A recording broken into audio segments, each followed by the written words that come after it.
I only made 2 scripted videos last year, even though I wrote a total of 5, and that's because I just lost a lot of motivation for the other 3 reviews I wrote as I got further away from that game's release date and as finding work during the pandemic became more urgent. They were all also straightforward reviews, so the desire to grind them out evaporated as time went on as well. However, I don't exactly want to leave these reviews on the cutting room floor, so here's an even more condensed summary of the following games. Awkward boss encounters and randomized loot progression bog down what is otherwise one of the best tactics RPGs I've ever played. The combat is fast and aggressive, rewards creativity, and encourages risks in satisfying ways. It even generates an infinite set of post-campaign missions for you to play in that reward more loot, experience, and opportunities to murder underground lizard people. Gears Tactics doesn't even require familiarity with the broader franchise either because it's a prequel to the original game. If you're a fan of the strategy genre, then Gears Tactics is an easy recommendation either through Game Pass or on Steam. If you're new to the genre or mostly just interested in more Gears of War, I'm not sure I could recommend paying a full $60 because the aforementioned boss encounters were trickier and more frustrating my first time through. It's still absolutely worth trying, however, just with the caveat that shit might get needlessly frustrating early on. Overall, I give Gears Tactics a satisfying chainsaw noise out of 5.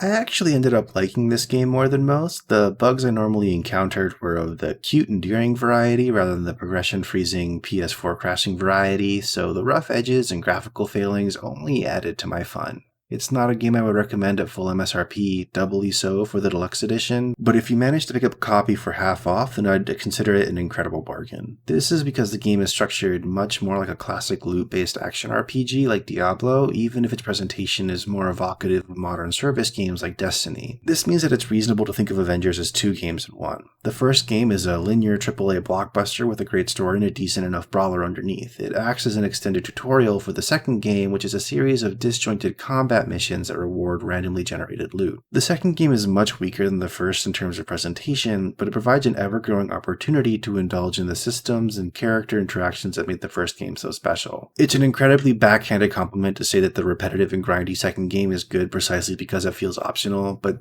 that's been the hidden strength of most loot-based action RPGs. You get something remarkable up front, and you can then choose to jump into an infinite grind at your own leisure. At half off MSRP, the main campaign of Avengers is worth the price of admission alone if you're willing to tolerate its extreme lack of polish. And the post-game loot grind is there if you manage to fall in love with what the Avengers have to offer. I give it a beta flight out of 5.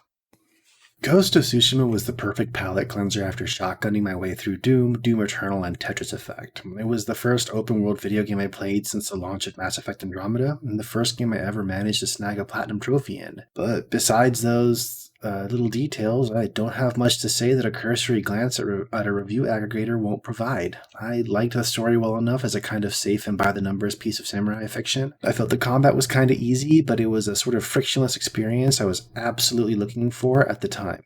I appreciate the attempt at naturalistic UI elements using birds or foxes or the winds as markers instead of random geometric shapes or compasses marking where to go on the screen. Exploring the island of Tsushima was an absolute treat, and while I tend towards 100%ing the map of every open world game I play, it wasn't until Ghost of Tsushima that I cared enough to nab every trophy as well. It's a weird thing to say, but I kind of fell in love with Ghost of Tsushima precisely because it made me feel nothing. I give it whatever the current open critic rating is, out of 5. I'll also be quite honest, my massive lack of organization is the other reason I didn't put much else out there. I had a lot of ideas for both reviews and general criticism, but could never commit to any until a lot of time had already passed and I couldn't force myself to finish. So in an effort to help better organize myself, I'm going to see if announcing my videos ahead of time will give me the kind of motivation and energy I need to actually get them done. So, these are not going to be in any particular order, and the only deadline I'm giving myself is December of 2021. So without further ado, the next 3 videos should cover adaptations of Jacob Rosalski's 1920 Plus, last year's Fairy Tale RPG, and Orcs. Again, these are not necessarily going to release in that order, but I'm definitely releasing one video on each of those topics this year. There might be some other random videos or vlogs sprinkled in, but I'll definitely be working on those 3 and getting them out as soon as they're done. Thanks for watching.